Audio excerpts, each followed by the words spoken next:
大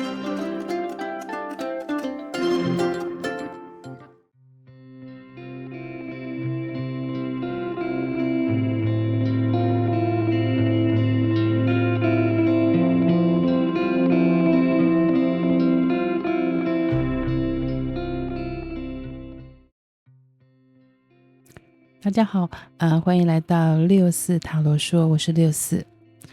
今天的占卜主题是你的手札情缘哦，这是一个爱情占卜，那也是一个大众占卜，所以它没有办法链接到每一个人哦。那希望大家能够听取自己比较有益的讯息。那若是不符合的话呢，你可以重新选牌，好，再看其他2组有没有你的讯息。好，那我们今天呢，看一下第一组所抽到的牌哦。首先呢，有节制的逆位、力量，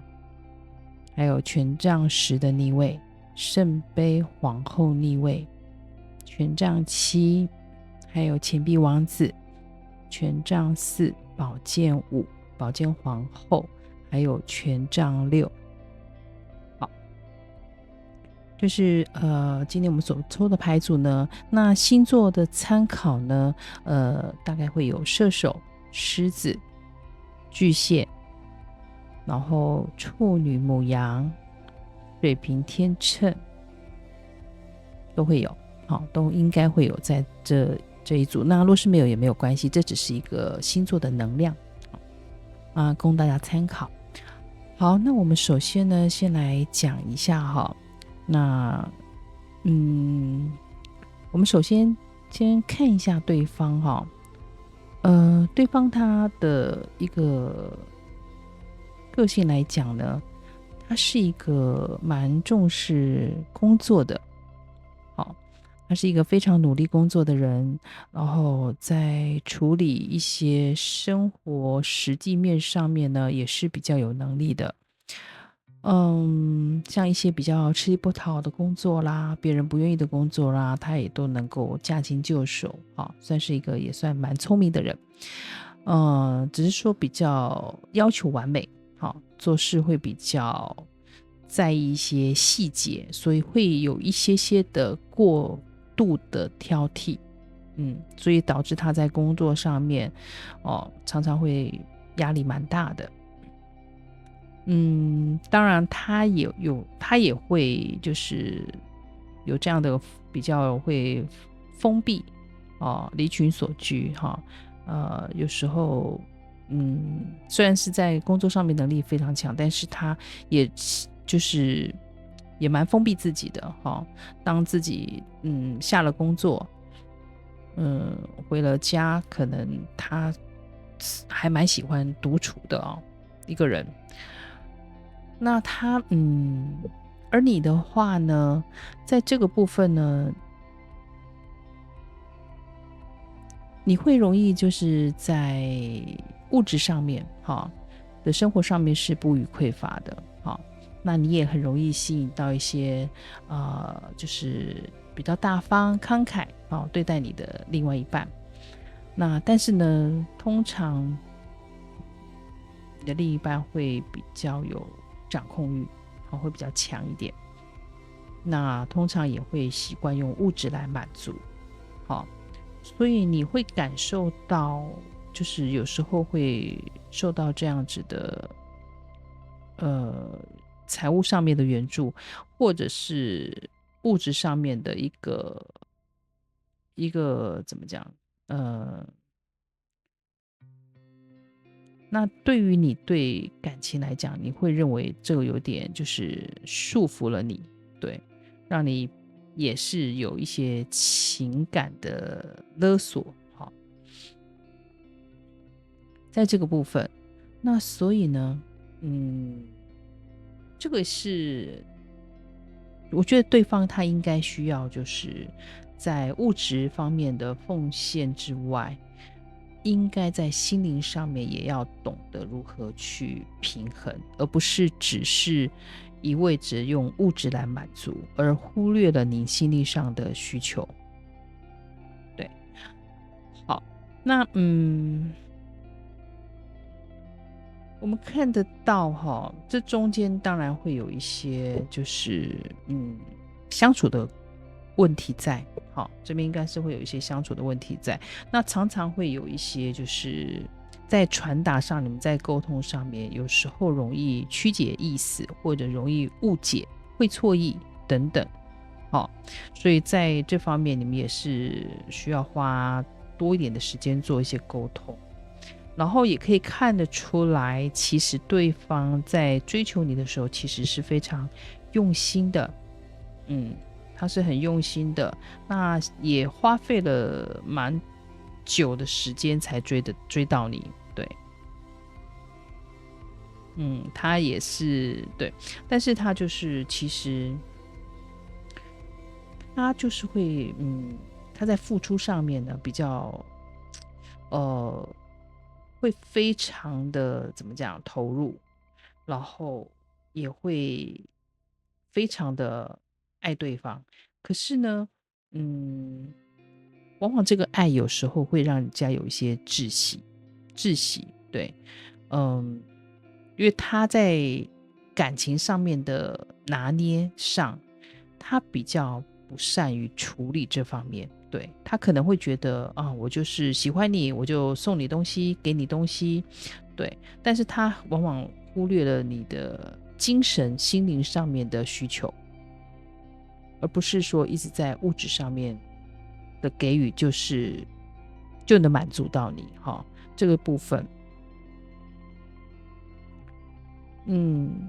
那所以他的爱会让你造成有时候会感受到备受压力，对。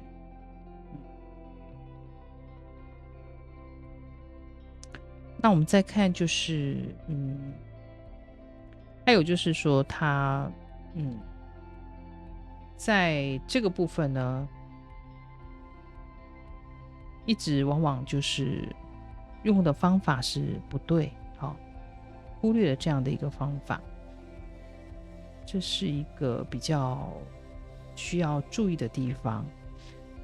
再来呢，就你而言的话呢，其实你是有想跟他共组家庭，对，你是有想过就是你们的未来。那你也是一个算是比较务实，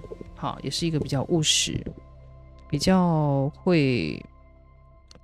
一步一步照着你要的目标去前进的人。那但是这中间看得到你们的感情上面现在出现了一些比较复杂混乱，比较不是这么单纯的感情出现那也有可能你在这边，也有可能对，就是有第三者的介入，对，或者是说你有被其他人追求，对，现在感觉上面情形是有混乱的情形没有那么单一不是说你跟他这么单纯的感情目前的感觉上面是有第三者的介入，对，但是相信你是可以用你的正确的判断能够度过这样的一个危机出现，对，你是可以的那对，那你们也会经常可能为了金钱上面的，或者是工作上面的啦上面的一些价值观啦、想法啦都会有一些沟通不良的情形发生。但是我觉得他也一直在努力啦他是一直在努力的想要把这件就是你们之间的关系能够达到一个平衡，他也在努力当中那只是说可以看得出来他倍感压力，可能他的压力就变成说可能方法还是需要再去调整他需要再调整一些方法，才有办法，就是你们才能够怎么讲，感情才会未来会走得比较顺一些。对，这是目前看到的哦。所以呢，在这个部分呢，可能就是会产生一些这样子的一个问题。那这边还有看到，就是感情上面的交流比较少哦。你们在情感上的交流，因为可能是方法，对方不太了解该怎么样去做到你比较满意，或者你比较希望他的呈现的方式哦。但是他有在努力，他一直在朝着他的目标，一直也是想要把这个关系处理好。但是可以感觉到，就是你这边大概情感的沟通应该是有暂停的现象，就是可能最近有不再沟通的情形，就是可能之前都谈过啦，可是可能一直不见改善哦，所以你已经停止在有情感的交流，在他身上。对方是一直很想守护这样的感情的，但是你一直觉得你的情感是被受限制的。那在这边当然还有一个隐忧，就是有可能你这边是有其他的追求者，对，很热情的在跟你放电，对。那所以目前所看到的情形是这样子哦。那这边的主牌，我大概说明一下哈，这是观音神谕卡哦。那这个主牌呢，它是一个白天鹅女神，白天鹅女神的一个一个牌。好，那当然它也是有它的寓意在。那这边呢，我大概讲一下这个白天鹅女神她要传达的讯息。她说，无论你的人生发生了什么事情，或者是你做了什么选择，有什么样的经历啦，你依然是真实的你，善良纯净的哦，你不需要感到羞愧啦，或者是罪恶感。那只是大家都是处在一个不同的阶段，没有任何的差别。所以当你选择放下的时候，然后不要对自己有任何的批判跟责备的时候，你就走向纯净的道路，而获得了解脱。他请你无条件的接纳爱跟包容，这样就像展开天鹅般的纯一的翅膀，纯白的羽翼，然后自由的翱翔天际，一览无际，你的未来是海阔天空的。好，这个是主牌要给你的一些讯息。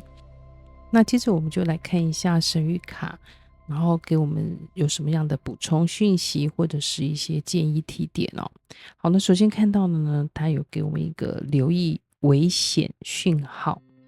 的这样一个提醒哦。那他说这个征兆呢，其实已经正在警告你了。我相信他现在是一个难题，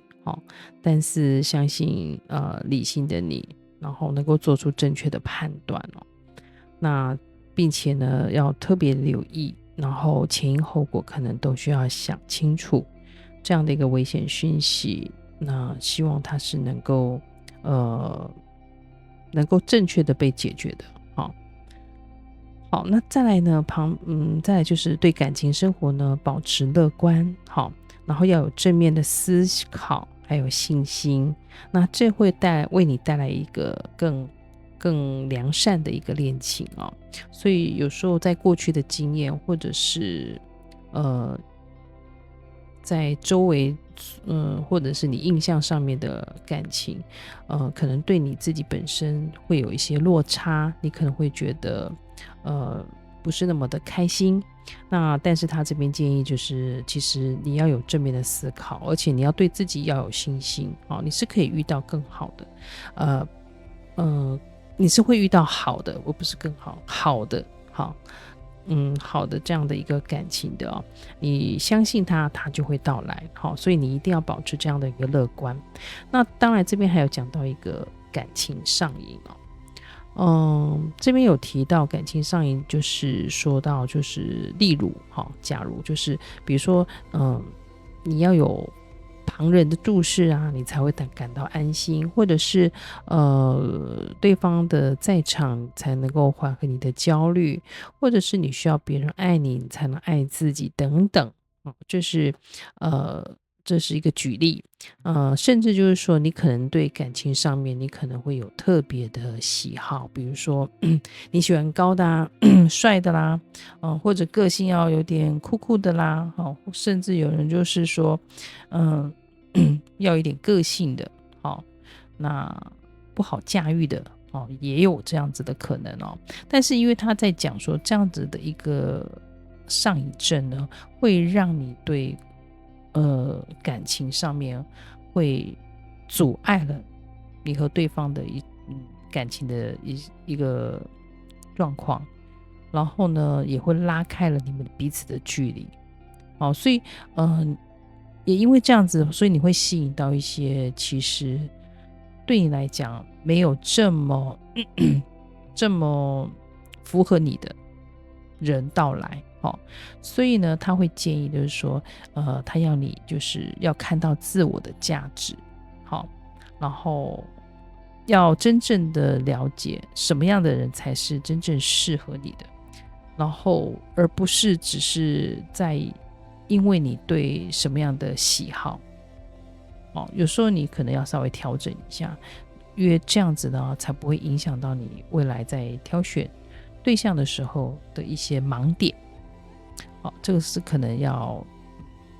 特别注意一下。然后再来当然这边底下还讲了一个7个月的这样的一个期限所以呢可能要坚持下去，然后把一些该调整的部分呢调整一下。这样子的话你未来的感情才会有比较顺利，比较有更美好的未来。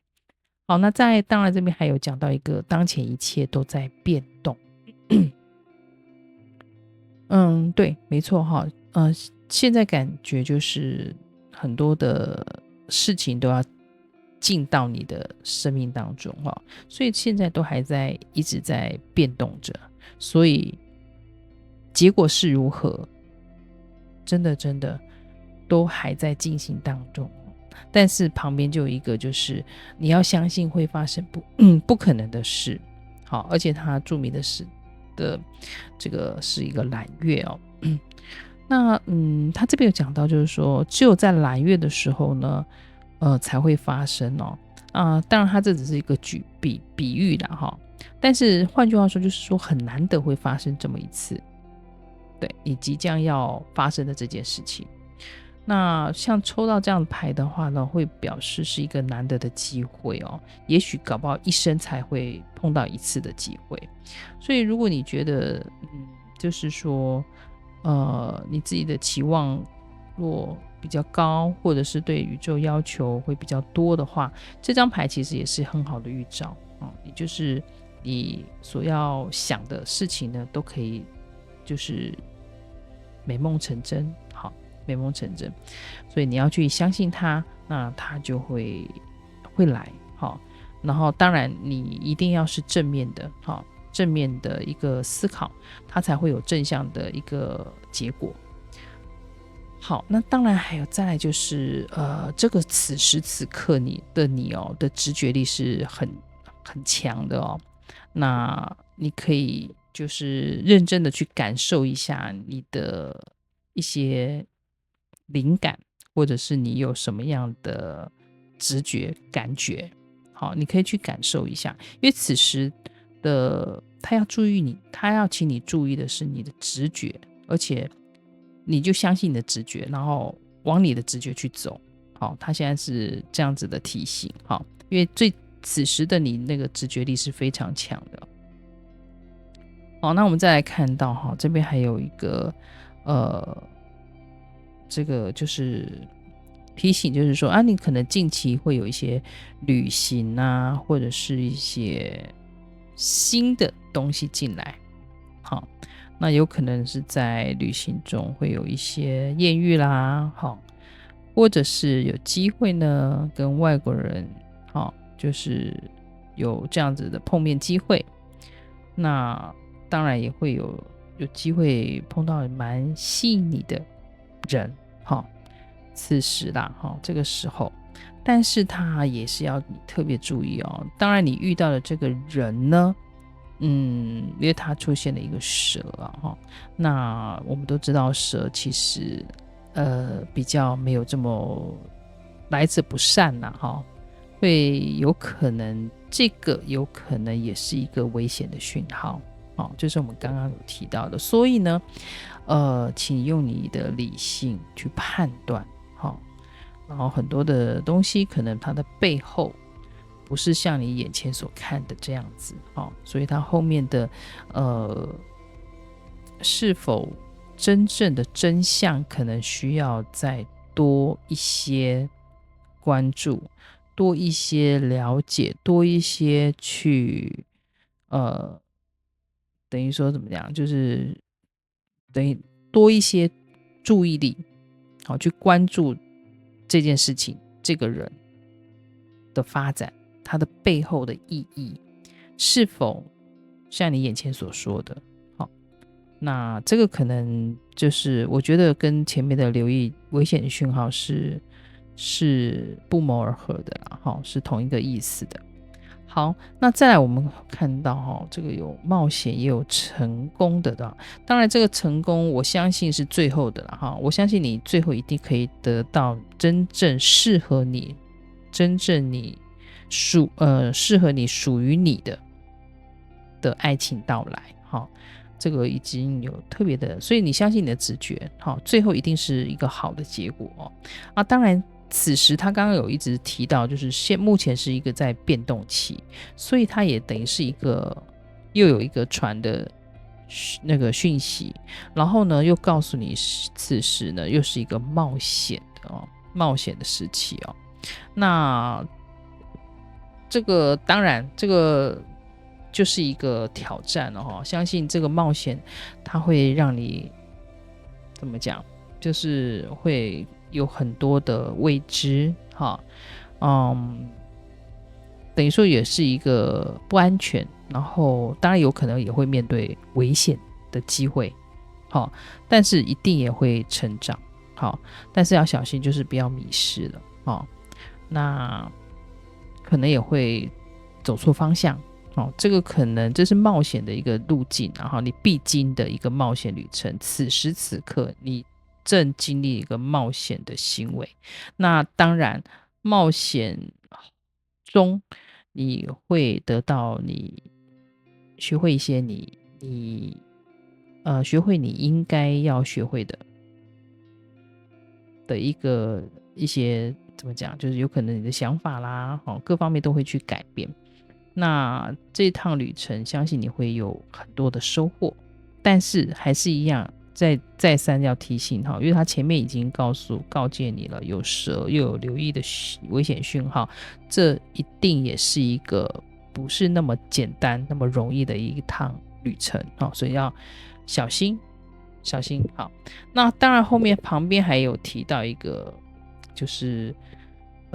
沉默的行动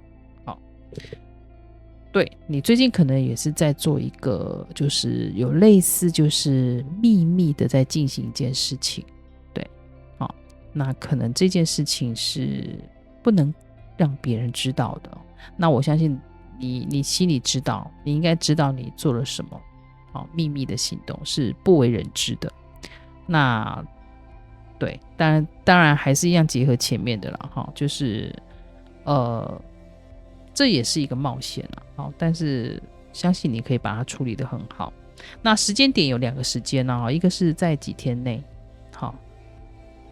在几天内你看到这支影片的这几天内可能就有机会发生，而且是在早晨上，所以你注意一下这2个时间点。好，这2个时间点有可能会遇到，就像刚刚说的发生不可能的事情。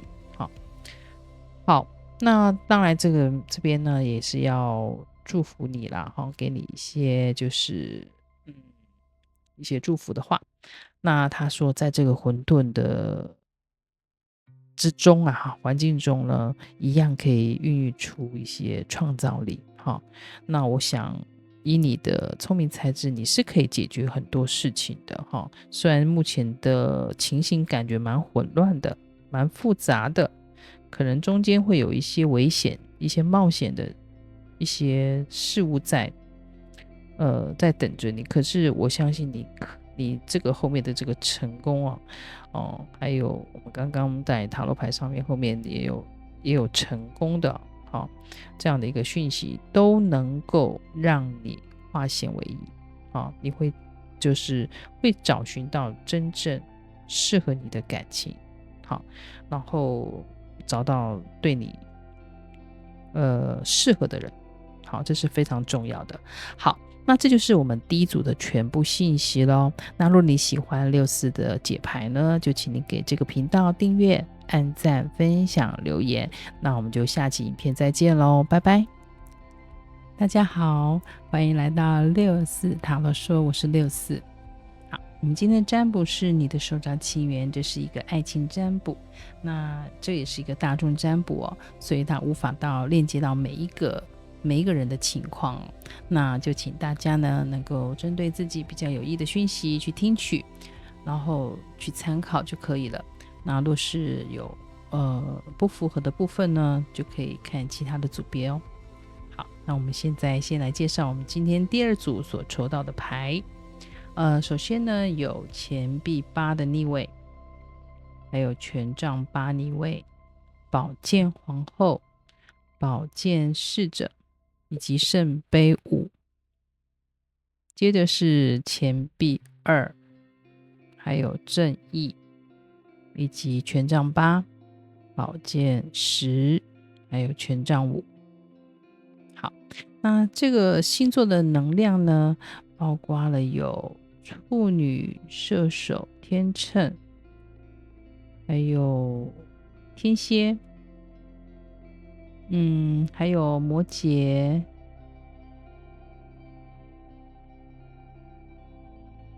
狮子等等好，这是星座的一个能量参考好，那我们首先呢，先来看一下我们可以看到对方呢是一个蛮认真的努力工作的人而且他本身应该是一个有专业技术的人。他也是非常的在工作上非常的有目标，然后也非常的怎么讲努力非常的努力在他工作上的一个人。那也是一个蛮有魅力的然后也是蛮聪明，然后也是非常幽默的一个人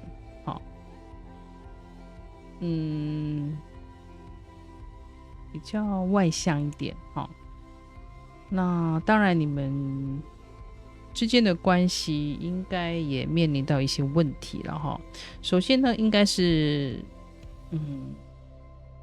他在处理一些事情的时候或者是你们之间的关系也很容易的就是会有钻牛角尖这样比较挑剔的这样的一个问题存在。对方会比较在一些比较细节的部分那对比较有那种就是比较在意那还有就是说他可能在处理事情的时候呢，那对你而言那可能就是太急躁了，然后太仓促了，可能你会觉得不够周全，但是对他来讲，他会觉得他已经是思前顾后，他应该是已经都把他想得非常清楚，但是对你而言，你会觉得太过草率，做了很多决定都太草率。所以这部分呢，那当然他还有一些的完美主义，他还有一些完美主义的这种现象发生了，那目前的他可能有在学习一些新的，不管是技术啊，或者是新的项目，对，他有在做一些学习。那他也是一个蛮上进的人，只是说个性上面可能就是像刚刚讲的，就是比较容易挑剔，然后比较钻牛角尖，然后过于完美主义了一点，那当然对于你来讲，你就会比较累一些，因为很多东西可能就没有办法做得如他的尽善尽美，那你有想要改变，你有试图想改变一些什么，对不对？然后你对于你们之间的关系呢，你会认为不够，没有那种平等就是对等的关系，那你喜欢被尊重，你希望就是能够彼此尊重对方，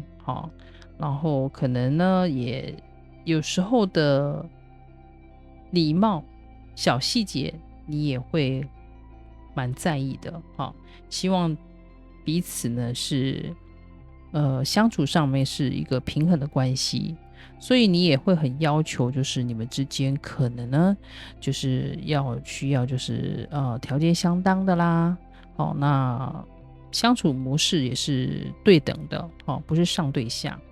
而是比较平等的关系，彼此都尊重，甚至呢你也会很要求甚至可能付账来讲呢都有可能是 AA 制，对，就是不会说一定要求一定是男方付钱这样子的一个个性啊，那但是因为你们之间的个性上面是真的是有些许的一些要磨合，这样的一个情形产生。那当然也有看到就是你们在之前因为对方其实也是有魅力的嘛，他是蛮聪明的一个人，可是你们在相处，你们当时的可能是一见钟情，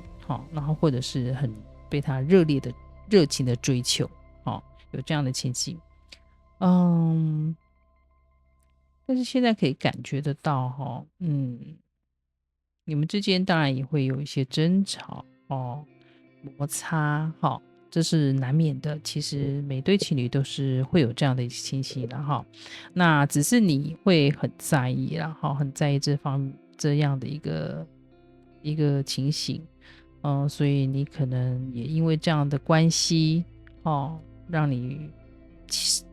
想要改变，然后也就是夜不成眠，就是常常会睡不好就是一直在想着你们关系要如何的改善，如何的进展，或者是如何的更好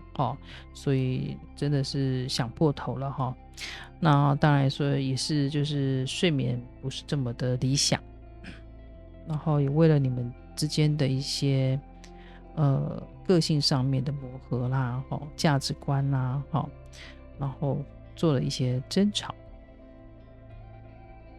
对，所以这个对你来讲也算是一个蛮心烦的一件事情。那这是目前所看到的啦所看到的一个情形。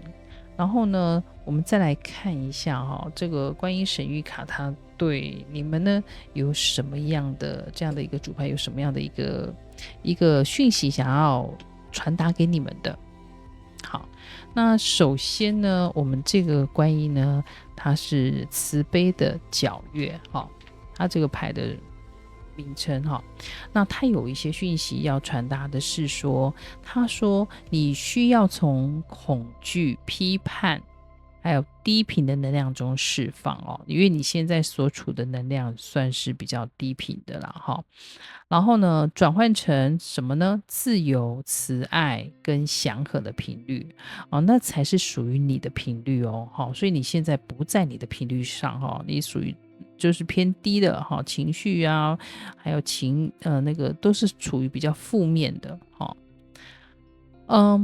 所以你现在正处在一个低频的能量当中哦，这个能量可能会显现在外在，好，比如说你的一些现在的关系，或者是过去的关系，那也有可能是你内在的一个习惯上啊，比如说你容易自我怀疑啦，或自我批判，或者是他人的一些评价跟批评，对你而言呢，你都是很在意的。那他这边是要告诫你说，请不要做烂好人哦，然后一直沉溺于这种负面的情绪。他希望能回归到你的智慧、洞见、洞察力，还有平静，因为他认为你是值得获得并拥有更多的。对，这是这个观音慈悲的皎月它带来的讯息。那我们接着来看一下神谕卡有给我们什么样的补充讯息，或者是一个建议提点哦。好，那首先我们看到这个有出现一个宗教因素哦。他说你的感情生活呢，受到宗教教养和灵性道途所影响哦。我在想说，这个应该是你们之间呢，可能有宗教的信仰的不同。好，那可能在这个部分有带来一些影响，对，或者是比如说吃素啊，那有的是可能对方吃素，或者是你吃素，或者是你本身有特别的信仰，那他也是有，或者是有他特别的信仰哦。但是这个问题确实有影响到你们之间的情形，那这个可能也是有部分的人有这样的一个讯息出现。那所以这边有强调有这样的一个情形发生宗教的部分但是我觉得只要都是良善的，都是往好的方面，其实我觉得各退一步，然后大家就是达到一个共识其实有很多的这方面的情侣，他们也是会找出他们都能共同相处的一个模式对，也有可能真的你就是比如说我不吃牛不吃羊等等，那你可能就是非常喜欢吃牛肉的人在这方面可能在有一些信仰上面是真的会有一些不便，但是我觉得这都是可以解决的这并不是一个很大的问题这只是在我们的生活习惯上面可能会有一些不同的选择而已。但是我觉得，但是彼此相爱是没有问题的，所以我觉得这是可以解决的。好，那再来就是相互依附那这边又再提到一个成瘾行为影响着你的爱情生活，所以这是什么意思呢？就是说他有你个人或许会有一些对感情的一些癖好比如说你要求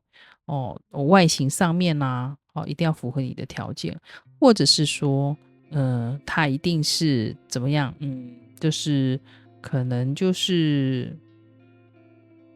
必须这要怎么讲？比如说啦他一定是可能你希望他就是不要恋爱次数很多的人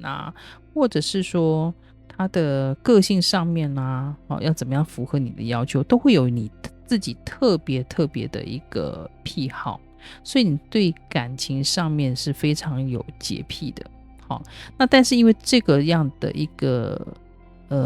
成瘾行为，这个是上面说的啦他说这样的一个行为，它确实会影响到你在未来的感情路上面，在择偶上面会是一个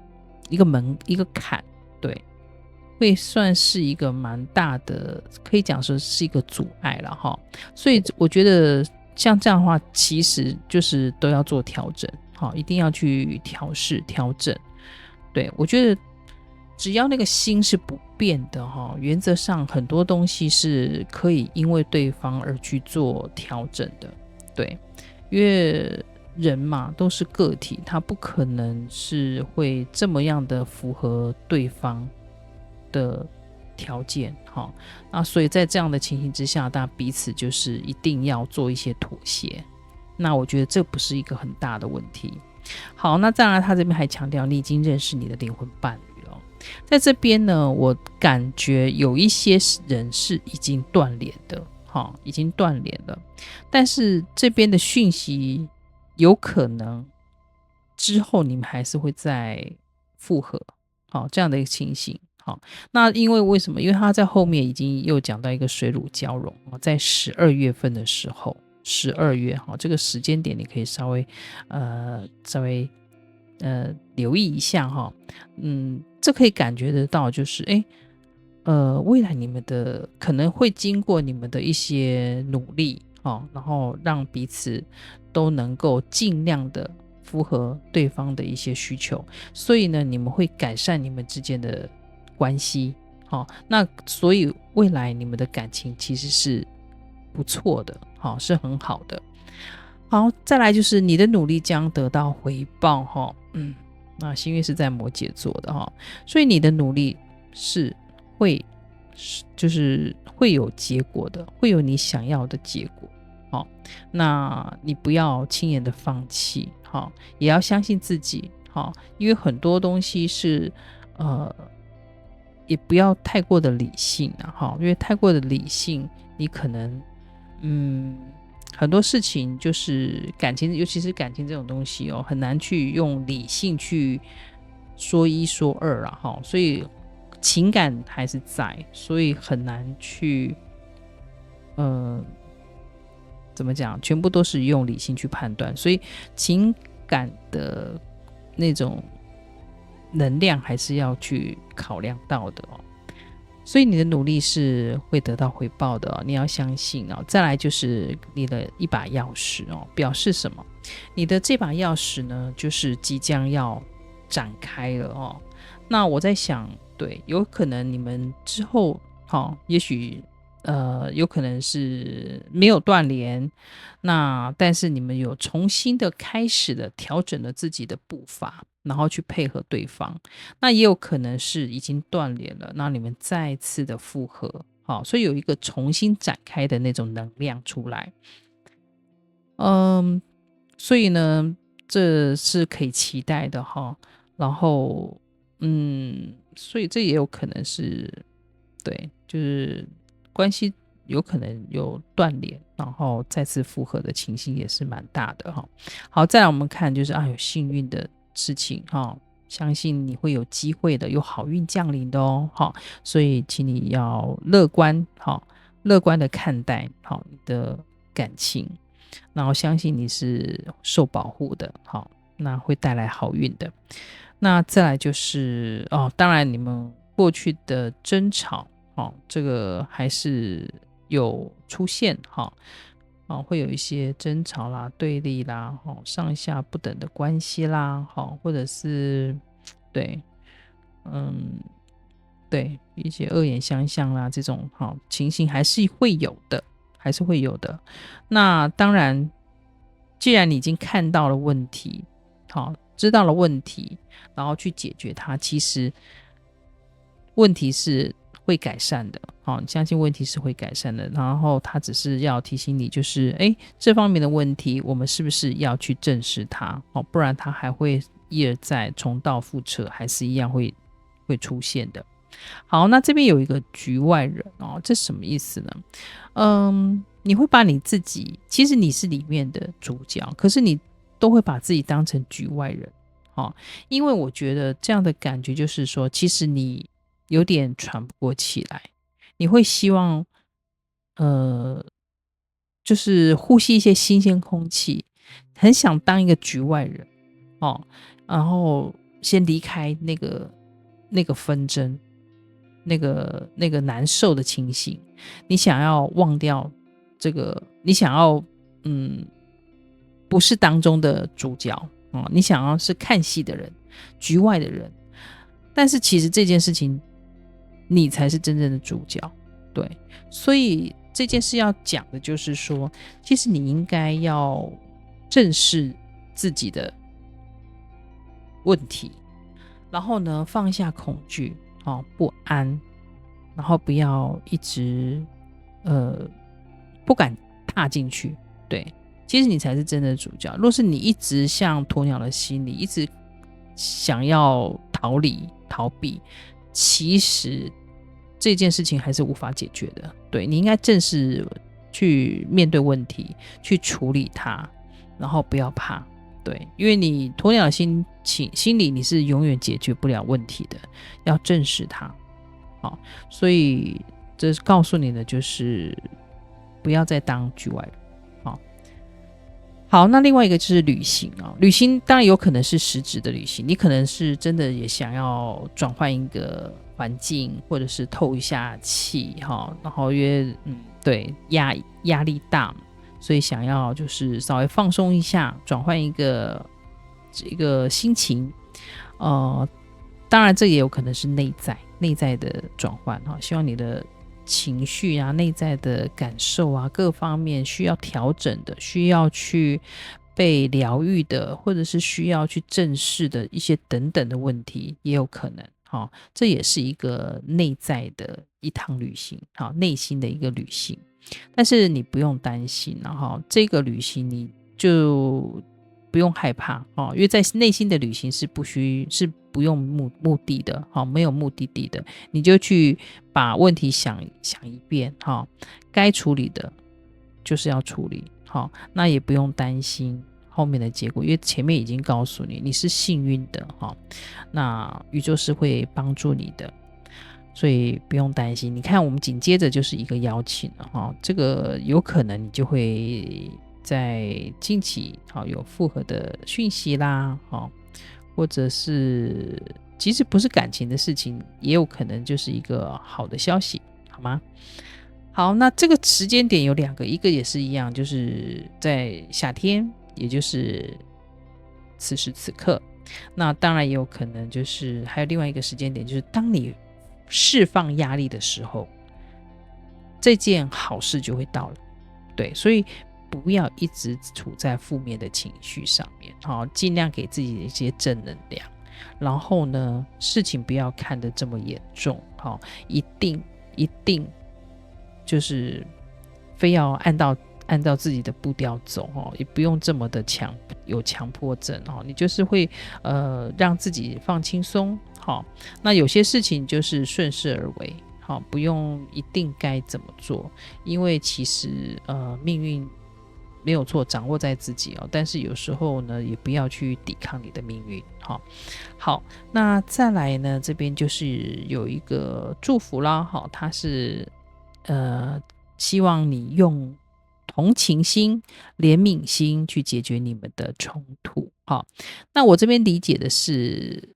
同情心，我们可以把它想成是一个善解人意比较能够理解他人的这样的一个心情，去解决你们的冲突。也就是说，你要设身处地的为人去着想那去尽量的深深去了解对方为什么当下他会有这样的行为，他会有这样的语言，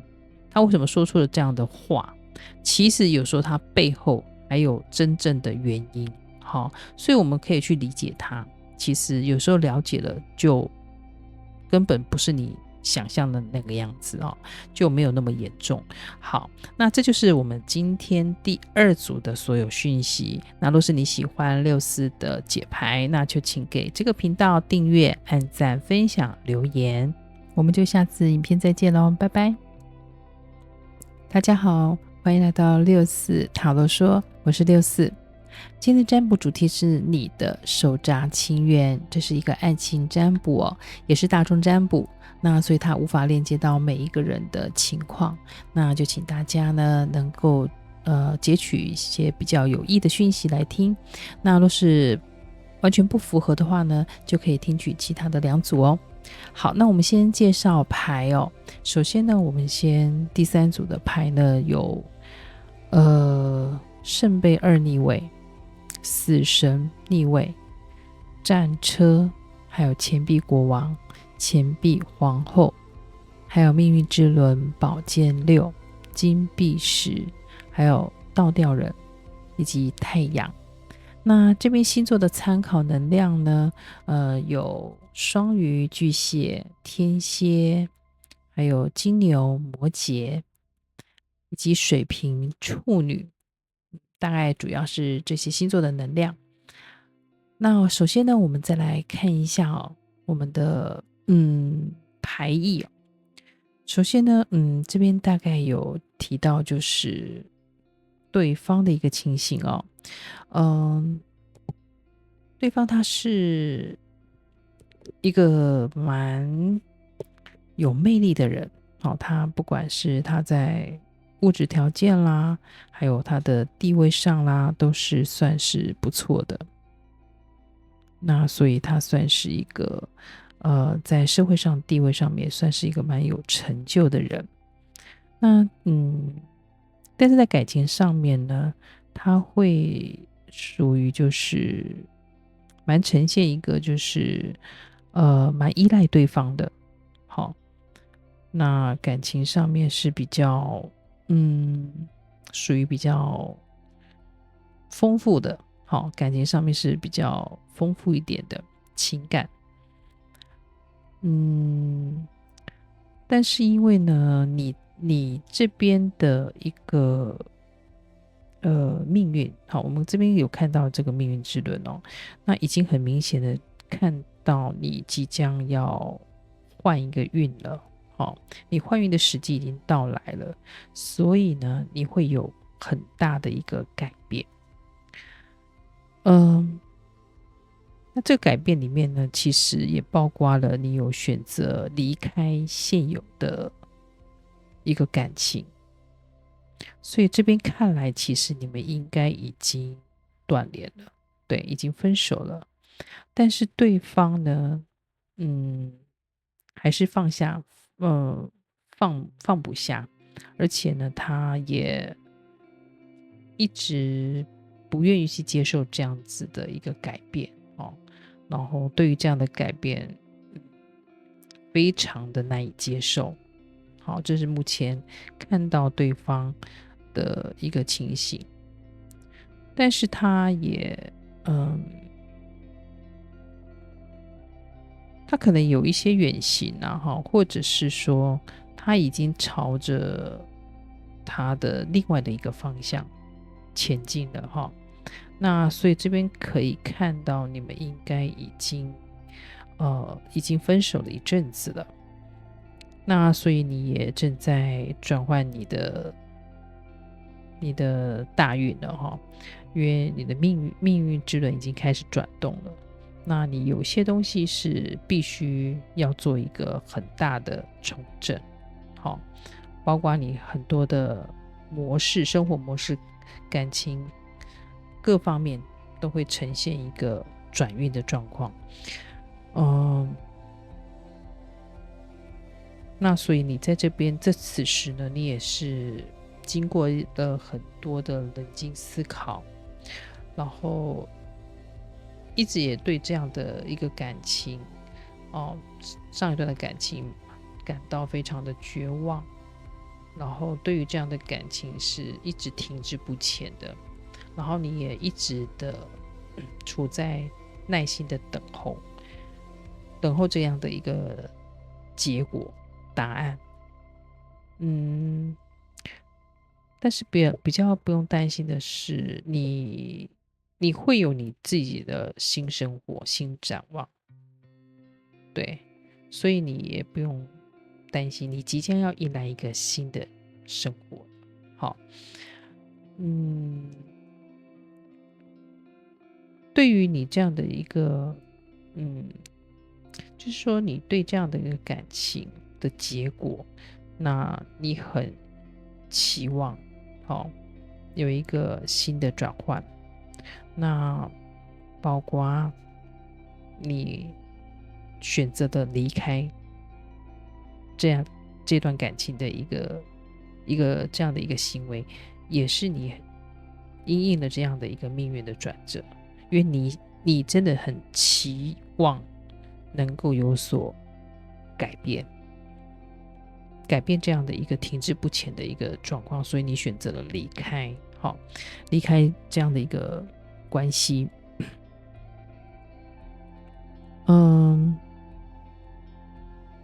但是对方也已经在他的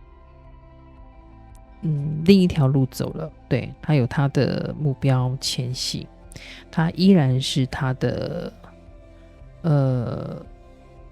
钱币女皇、钱币国王，他仍然还是一个蛮务实的一个人，然后也很有责任感的一个人。但是这中间发生什么事情可能很难理解了但是看得出来这段感情已经做了一个很大的改变，然后已经有切断的情形发生了。那我们先来看一下我们这个观音神谕卡呢，它有什么样的讯息给你们那在这边神谕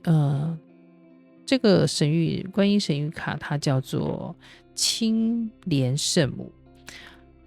他说他是要允许自己从挣扎中去解脱，然后在阵痛中消逝。它来自于你沉重的往事当你发现需要付出大量的时间心力的时候呢，其实这就是允许旧的模式离开的关键时刻。所以不要怀疑你已经确实学到了所需要的一些课题。那假如你你过去曾经有使用过水晶特别是绿松石，它这边建议是你要继续使用下去因为它会帮助你提升你的能量，然后并且疗愈你那过去的一些感情创伤那去释放一些毫无注意的一些像受限的意念这些那接下来几天呢，你可以留意你的一些想法和印象已经完全解放了已经释放了这些，所以你可以留意这些。那接下来我们来看一下神谕卡有给我们什么样的一个提示或者是一些补充的讯息。那首先呢，我们有看到了保持开放的这个讯息他说你的灵魂呢，伴侣可能和你通常喜欢或者是期待的类型是不同的那没有关系那只是说我们可能通常我们在喜欢一个人，我们通常都会设定需要什么样的一个外形，什么样的一个个性，什么样一个条件，但是实际上所遇到的通常都没有办法那么吻合有可能差异还蛮大的那但是他建议的就是保持开放不要去设限太多，什么样的类型都有可能，你给自己越多的开放条件，你可能会越多的机会可以选择到你真正适合你的人。好，那藏拉他也是这边要你去呼唤灵魂伴侣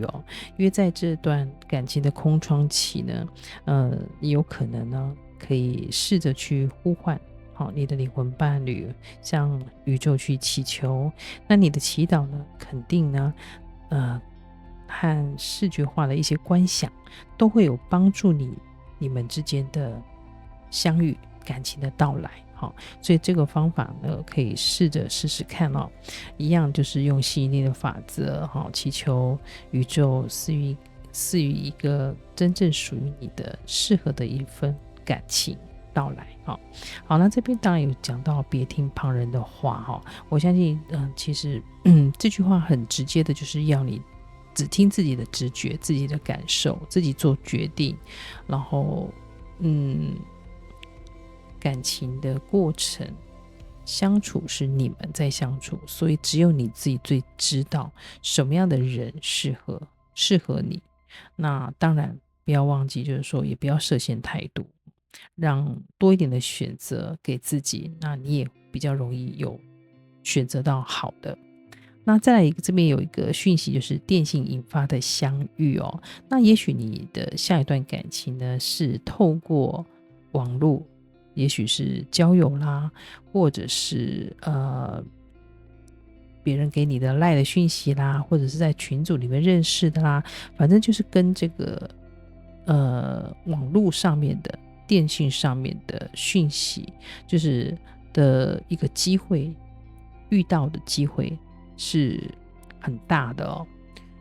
对，有可能是你们会透过讲电话啦，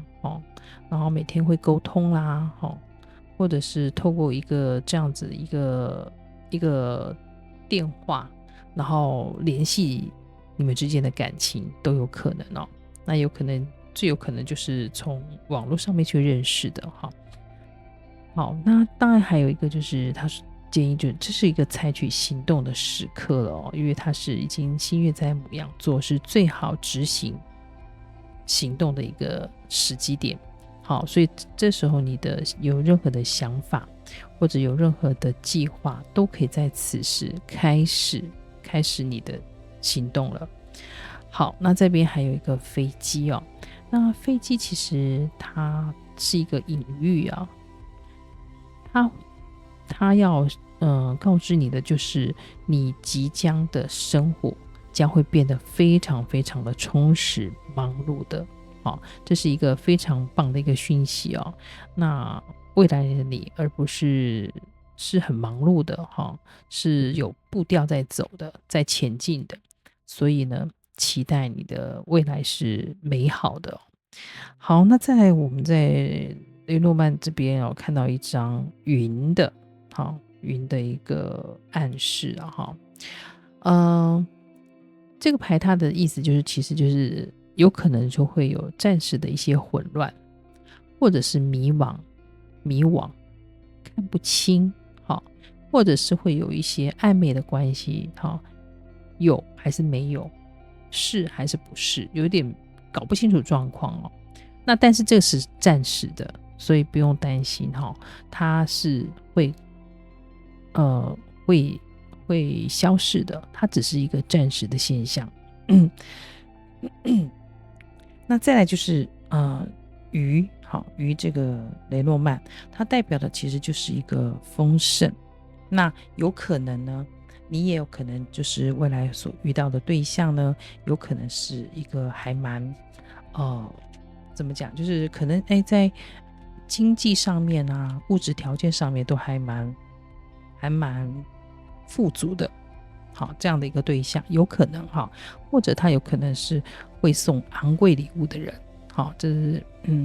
对，所以还不错会遇到这样子的一个人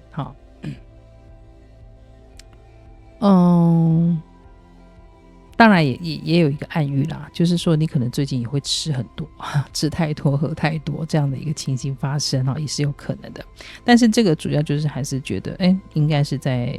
财富上会有一些不错的进账。那还有这边也看到了一个前世的一个牌面那这个前世当然它是一个课题它要讲的就是说，假设你会发现你有一种就是无止境的一直重复，而且一直在循环，然后一而再再而三都是一直重复的情形发生，那它就是会让我们掉进无意识的这种行为。可是这个就是跟你前世是有关系的但是他要讲的就是当你变得觉知了你终于明白了原因了，症结在哪里，那这样子的你就可以怎么样，不再受到这样子的一个前世的因果而影响你现有的模式生活模式，你就可以摆脱这种旧有的模式，因为它会一直不断的影响你，可能干扰你，可能就像就是你在择偶的过程可能都会一直受到这样子的一个影响那当然这是需要被被处理的。好，所以当你知道问题出在哪里，你的症结点在哪里，你就要去改，你要去改变它，你才能够把这样的一个课题终止。好，那再来就是一个游戏的心情呢。它所谓的就是说，当这件事情呢，你不要把它看得太严肃，好，尽量把它就是生命不要看得这么的严肃，你把它看成一场游戏。那这个游戏呢，它就会让你的什么？你的重担，你心里的负担就会放下，然后你的对爱的恐惧也都会消失。好，那你就无所畏惧了。所以他要的是你对你现在感情的态度，你不用看得太严肃太严重，你把它当成，当然讲游戏有点太轻浮了，但是他的意思就是轻松看待。好，那这样的你的内心的重担就不会这么的重，然后呢，你对爱的恐惧也不会这么的强烈。好，所以他要的就是你的转变一个心情。那这边也有看到说，过去的你也曾经伤害过自己然后也阻碍了这段的关系。那这是过去了因为已经过去了，我们汲取教训，然后继续往前走，把不好的都把它改善掉，其实这就不是问题了。好，这边有重要的2个时间点那这2个时间点呢，他有提到，就是一个是在4月当然我们4月已经过去了那有可能是在明年的4月，那也有可能快了，还有另外一个时间点是明天。好，明天这么快的时间点了，所以我们再稍微留意一下就可以了。那好，那这边的祝福卡呢，他这边有提到，就是希望你呢用热情去改变对这种恐惧，去转化它。将你对改变的这样的一个恐惧你很害怕，然后即将面对的未来你可能不知道，但他希望你用热情的态度去面对这样子的改变，那把恐惧把它换成是一个期待、兴奋的开心的，这样去热情的去迎接它。那我相信你的未来感情呢是会渐入佳境的会越来越好的。好，那这就是我们今天的第3组的讯息那若是你喜欢64的解牌呢，请你给这个频道订阅、按赞、分享、留言。那我们就下期影片再见咯，拜拜。